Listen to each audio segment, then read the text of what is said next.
It has never been easier to get online. Things like social media, online banking and Google have become such an essential part of our day-to-day lives. But it's easy to forget that these technologies don't come without their risks. In the past year, over 17 million people have had their personal data compromised. What is it about how we share information online that opens us up to hacking and cyber attacks? Privacy today is almost impossible. With all this accessible information just a few clicks away, it's hard to know what personal information is exposed. You wouldn't hand your card details to a complete stranger, so why leave yourself vulnerable to one online? But what can we do to protect ourselves? We sat down with Dr. David Wakeling, a senior lecturer from the University of Exeter, to learn more about cybersecurity and being online in 2019. So what's the general public least aware of when it comes to cybersecurity? Well, I think the general public are least aware of the fact that their email account, their personal email account, should be protected much more strongly than they imagine. So once I've secured access to someone's personal email account, I can go to these other providers with that email address and start requesting password resets from those other providers as well. So I can get resets from, say, Amazon, Facebook, all of which will be coming back to that personal email account.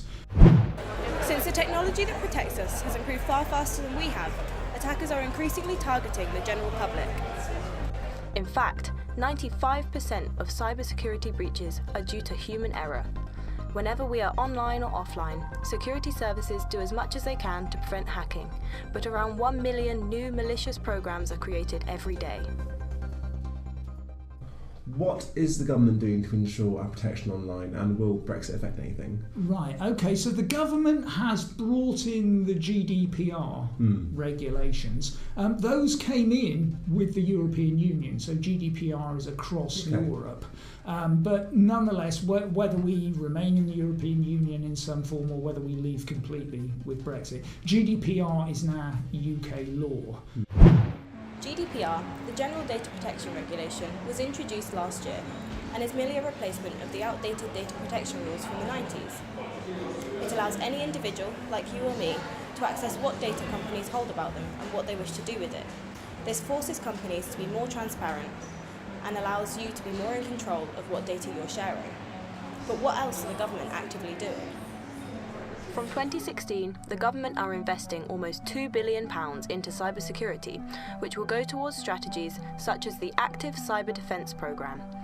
This initiative will identify vulnerabilities within websites that are frequently accessed, take down malicious sites that attempt to impersonate a government body, and authenticate emails in order to prevent fraudulent ones from scamming users out of their personal information.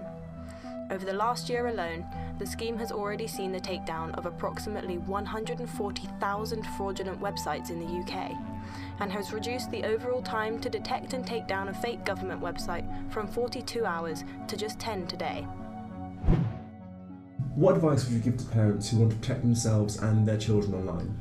Some of the ISPs, people like TalkTalk, BT and so on, actually don't do a bad job. They have content blockers, and they're tick box things for you. So when you sign up with one of these content providers, you can just say, I don't want to see pornographic content, I don't want to see, terrorist content.